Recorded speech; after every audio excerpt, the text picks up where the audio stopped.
بسم اللہ الرحمن الرحیم۔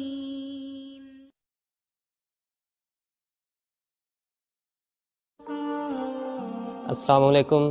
انجم نیٹ ورک کو سننے اور دیکھنے والے تمام سامعین اور ناظرین کو السلام علیکم۔ اللہ تعالیٰ نے مرغی کو بھی سائنسدان بنایا ہے۔ مرغی کے انڈے میں جو چپٹا سرا ہوتا ہے اس میں آکسیجن کا ایک بلبلہ ہوتا ہے۔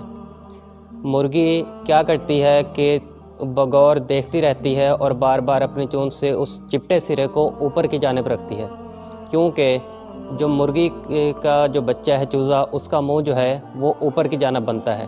اس طرح اس کی جو تکمیل کے مراحل ہیں، تخلیق کے مراحل ہیں، وہ بآسانی طے ہو جاتے ہیں۔ اب ہوتا کیا ہے کہ جب جیسے ہی چوزا کی تخلیق کے مراحل مکمل ہوتے ہیں تو وہ اس آکسیجن کے بلبلے سے آکسیجن لے کر پھر اب کھول کو توڑ کر باہر آ جاتا ہے۔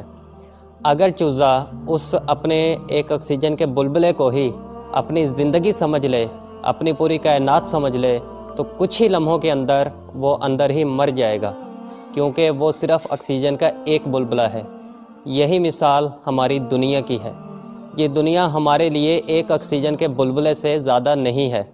اس دنیا کے بعد آخرت میں اللہ تعالیٰ نے ہمارے لیے آکسیجن کا سمندر رکھا ہے، پوری جنت رکھی ہے۔ اس جنت کا ایک گھر اس پوری کائنات سے بھی بڑا ہوگا۔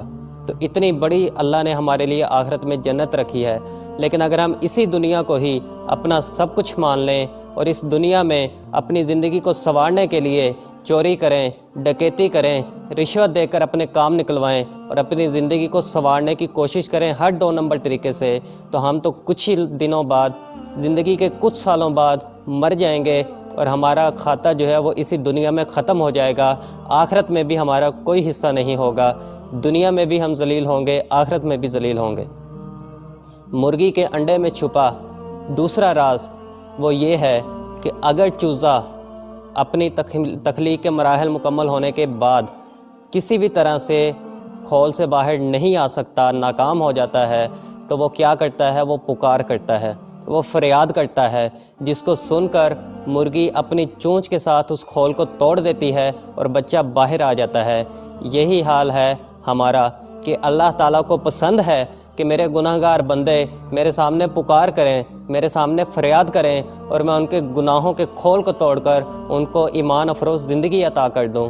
لیکن ہم کہتے ہیں کہ جب اللہ تعالیٰ کو دلوں کا حال معلوم ہے تو ہم کیوں دعا کریں، ہم کیوں پکاریں؟ اللہ تعالیٰ کو پسند ہے کہ اس کے بندے اس کو پکاریں، اس کے سامنے فریاد کریں، تاکہ اس فریاد کو سن کر، اس پکار کو سن کر اللہ تعالیٰ بندے کی عاجزی کو دیکھ کر اس ہمارے گناہوں کے کھول کو توڑ دے، دنیاوی فتنوں سے ہمیں بچا کر ایمان افروز زندگی عطا کر دے۔